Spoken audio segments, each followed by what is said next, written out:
వ్యవసాయ శాఖకు మార్గదర్శకత్వం వహిస్తూ గౌరవనీయులైన తెలంగాణ తొలి ముఖ్యమంత్రి స్వయాన రైతు అయిన కేసీఆర్ గారి నాయకత్వంలో విశేషంగా రైతుల కోసం కృషి చేసిన మాజీ వ్యవసాయ శాఖ మంత్రివర్యులు శ్రీ సింగిరెడ్డి నిరంజన్ రెడ్డి గారు, అదేవిధంగా వారి నేతృత్వంలో ఈరోజు విశేషమైన అనుభవం, అదేవిధంగా గ్రామీణ నేపథ్యం, అదే మాదిరిగా రైతు కుటుంబాల నుంచి వచ్చిన సీనియర్ నాయకులు మాజీ మంత్రివర్యులు శ్రీ జోగురామన్న గారు, మాజీ మంత్రివర్యులు శ్రీమతి సత్యవతి రాథోడ్ గారు, మాజీ మంత్రివర్యులు అగ్రికల్చర్లో పోస్ట్ గ్రాడ్యుయేషన్ చేసి గోల్డ్ మెడల్ కూడా సాధించిన సోదరులు పువ్వాడ అజయ్ గారు, మాజీ శాసనసభ్యులు అంజయ్ యాదవ్ గారు, రసమయ్య బాలకృష్ణ గారు, పెద్దలు మాజీ శాసనసభ్యులు సీనియర్ నాయకులు, అదే మాదిరిగా ఆర్టీసీ మాజీ చైర్మన్ శ్రీ బాజిరెడ్డి గోవర్ధన్ గారు, శాసన మండలి సభ్యులు గౌరవనీయులు డాక్టర్ యాదవ్ రెడ్డి గారు, అదేవిధంగా గౌరవనీయులైన ఎంసీ కోటిరెడ్డి గారు, ఈ రకంగా పార్టీలోని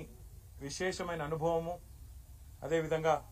అన్ని జిల్లాలకు ప్రాతినిధ్యాన్ని కల్పిస్తూ అన్ని జిల్లాల రైతుల సమస్యలు కూడా రాష్ట్ర ప్రభుత్వ దృష్టికి, వ్యవసాయ కమిషన్ దృష్టికి తీసుకురావాలన్న ఉద్దేశంతో నిరంజన్ రెడ్డి గారి నేతృత్వంలో 9 మంది మొత్తంగా సభ్యులతో ఈ కమిటీని పార్టీ తరఫున ఏర్పాటు చేయడం జరిగింది. ఈ కమిటీ రాష్ట్రంలో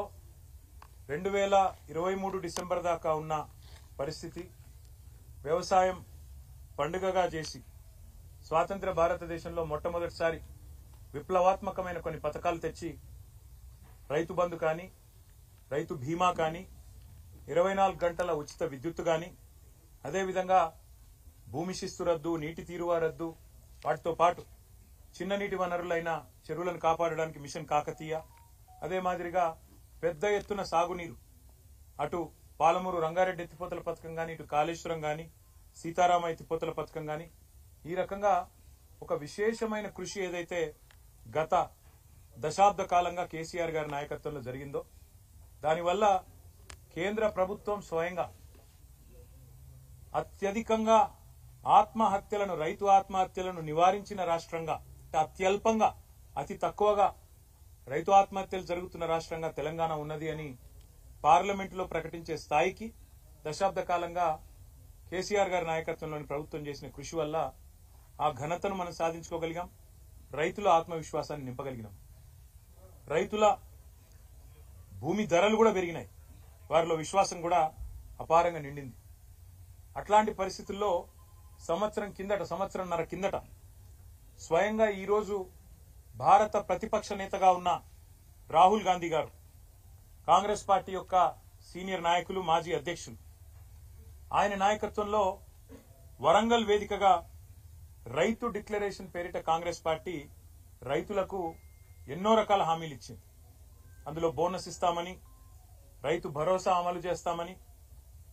ఖచ్చితంగా మద్దతు ధర ఇస్తామని, కొనుగోలు కేంద్రాలు విస్తారంగా పెంచుతామని, అదే మాదిరిగా ఇంకా చాలా మాటలు కూడా చాలా వివరంగా చెప్పినారు. ఇవన్నీ నమ్మిన రైతులు రాష్ట్ర వ్యాప్తంగా 2 లక్షల రుణమాఫీ చేస్తామని ఇవన్నీ చెప్పినారు. ఇవన్నీ నమ్మిన రైతులు మరి రాష్ట్ర వ్యాప్తంగా కాంగ్రెస్ పార్టీని విశ్వసించి, రాహుల్ గాంధీ గారిని విశ్వసించి కాంగ్రెస్ పార్టీకి అధికారం కట్టబెట్టినారు. సరే, అధికారం ఎవరికి శాశ్వతం కాదు, తప్పకుండా రాజకీయాల్లో తప్పకుండా ఇవన్నీ జరుగుతూ ఉంటాయి, విజయాలు అపజయాలు, అది మాకు పెద్ద విషయం కాదు. ఎందుకంటే బీఆర్ఎస్ అంటే కేవలం భారత రాష్ట్ర సమితి మాత్రమే కాదు, భారత రైతు సమితి కూడా. మా కృషి, మా సంకల్పం, మా పోరాటం, మా ఆలోచన అంతా కూడా ఎప్పుడు కూడా ఈ రాష్ట్రంలో 60-65% మంది ప్రజలు ప్రత్యక్షంగా పరోక్షంగా ఆధారపడే వ్యవసాయం బాగుండాలి, వ్యవసాయదారులు బాగుండాలి, రైతు బాగుంటేనే రాష్ట్రం బాగుంటది, ఎద్దేడ్చిన వ్యవసాయం బాగుపడది అనే మాట, రైతేడ్చిన రాజ్యం బాగుండదనే మాట ఏదైతే పెద్దలు చెప్పినారో దానికి అనుగుణంగానే మా ఆవేదన అంతా కూడా. ఇవాళ ఎలక్షన్లు ఏమీ లేవు, ఇవాళ తక్షణం అధికారంలోకి రావడానికి ఇదేమీ రాజకీయమైన ప్రయత్నం కానే కాదు. కేవలం ఈ రాష్ట్ర ప్రభుత్వం ఏదైతే కొన్ని తప్పుడు నిర్ణయాలు, అదే మాదిరిగా కొన్ని ఇస్తానన్న హామీలు అమలు చేయకపోవడం వల్ల ఇవాళ రాష్ట్రంలో ఉండే రైతు సోదరులు ఏదైతే నిరాశతో, నిస్పృహతో చివరికి బలవంతపు చావులకు, అంటే ఒక రకంగా చెప్పాలంటే ఇవి ప్రభుత్వ హత్యలు, వాటికి పాల్పడే ఒక దుస్థితి వచ్చిందో, ఎందుకు వచ్చింది, ఏం జరిగింది ఈ సంవత్సర కాలంలో, ఏం చేస్తే బాగుంటది అని నిర్మాణాత్మకంగా ఒక ప్రతిపక్షంగా, ప్రధాన ప్రతిపక్షంగా ఒక ఆలోచన చేసి పార్టీ పెద్దలు, మా పార్టీ అధ్యక్షులు, తెలంగాణ తొలి ముఖ్యమంత్రి కేసీఆర్ గారి ఆదేశం మేరకు, తాను స్వయాన రైతు కేసీఆర్ గారు, ఆయనకుండే ఆవేదన రైతు పట్ల, ఆయన గుండెల్లో ఉండే ఆర్తి బహుశా ఈ రాష్ట్ర పాలకులకు ఇప్పుడు లేదు. అందుకే కేసీఆర్ గారు ఆదేశిస్తే వారి ఆదేశానికి అనుగుణంగా ఈ కమిటీని ఏర్పాటు చేయడం జరిగింది.